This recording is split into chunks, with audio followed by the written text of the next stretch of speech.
Hey everybody, my name is Angelin, but most people know me as Angel. I put this channel together in order to help and inspire others on their journey by sharing mine.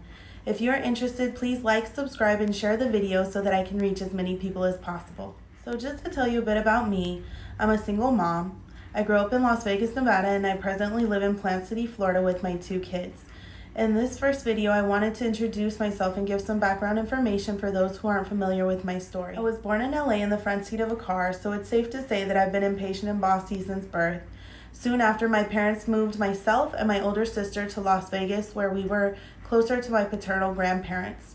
My parents struggled with alcoholism at that time, and immediately following a domestic dispute between my mother and father, I was separated from my family and placed with my grandparents. After that, my mom, dad, and sister went back to California, and I stayed in Las Vegas where I grew up, 200 miles away. I was 4 when my mom gave birth to twins, my brother and sister, and 8 days later I was adopted by my grandparents.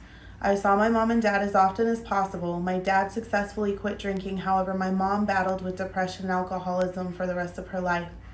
At the age of 8, my mom passed away in a tragic car accident, and I was obviously devastated.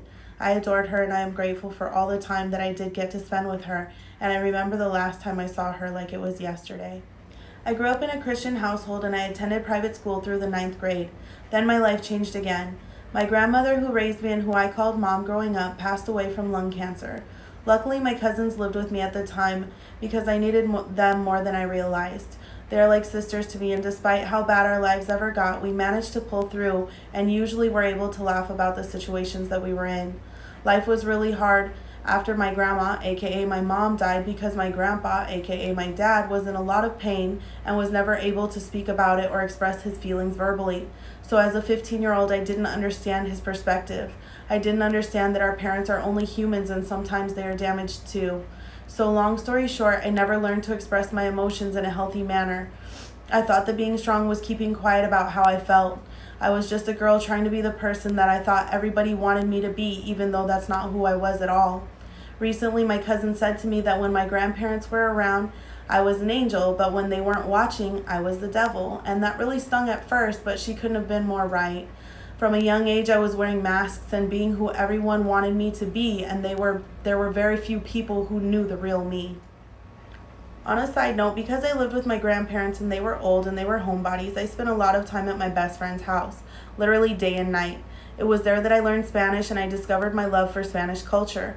That tidbit is important because fast forward to turning 18 and graduating high school, I wanted a way out of my situation, and my boyfriend at the time, who was a handsome Honduran immigrant, just happened to need his citizenship as well, and I'm all about making dreams come true. So I walked away from my college education that was paid in full, and we got married. I left my grandpa, aka my dad's house, very abruptly and began working a full-time job and playing wifey to my new husband. Anger and pain will make you do some crazy, stupid things if you don't deal with them appropriately.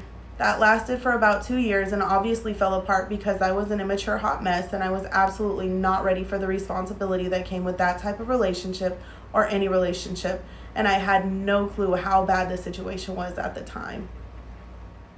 You'll start to notice a pattern because I learn my life lessons and I learn about myself through my relationships with other people, my romantic relationships in particular, and I usually don't start paying attention until things are no longer ideal. After that, I worked at Bank of America for about 3 years, where I met a lot of amazing people that I still keep in touch with today. I played soccer for a while and just enjoyed each day as it came. After a couple years, I met my best friend's younger cousin and we became attached at the hip. After about a year, we moved in together, and a year after that, we moved to Florida. We were together for a total of 8 or 9 years and had 2 boys. Not long after having my first son, I received devastating news that my younger brother died from an overdose. He had been struggling with his own issues and addiction for years, and I tried to convince him to come out to Florida and live with me, but he never made it. I know that his overdose was probably not intentional, but it makes me sick to think that he felt like he had nowhere to turn and nobody that he could share his grief and his anger with, and he felt like numbing himself was the only option. I still have trouble coming to grips with the fact that he's not here.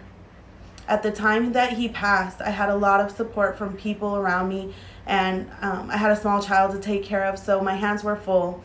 A couple of years later, I had my second son, and a couple of years after that, my husband and I separated and I was on my own. Despite being in such a long relationship, I hadn't grown on an emotional level at all. I still didn't know what self-care was, nor did I love or value myself. I was completely codependent, and after we split, I was lost. I was 3,000 miles from home, and I was scared. I had so much support that came through from family and friends, and for that I am eternally grateful. It all helped me transition into becoming a single mom. I've always been able to provide for myself, but the problem was that I didn't even know who I was anymore, and moreover, I didn't know who I was before I got married. Luckily for me, I had my best friend there who has always been such a perfect example of what a woman who loves herself, who knows what she wants, and who is unapologetic about it looks like. I needed her in my life to serve as an example of the fierce, strong woman I wanted to become. At the same time, I started a new job and met another of my best friends.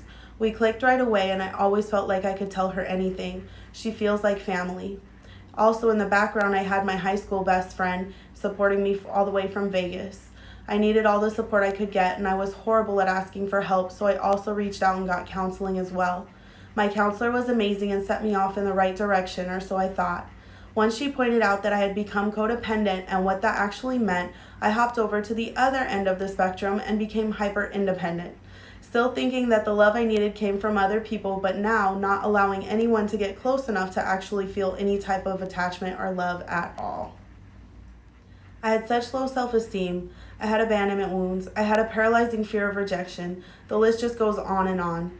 Being adopted, not having any female role models after the age of 15, experiencing so much death from a young age, all took its toll, and I couldn't even begin to comprehend how much work I would have to do in order to heal and be able to put down all the armor that I was wearing and take off all the masks that I felt I needed to wear for people to like me. I was still a mess, and I was already in my 30s with 2 kids.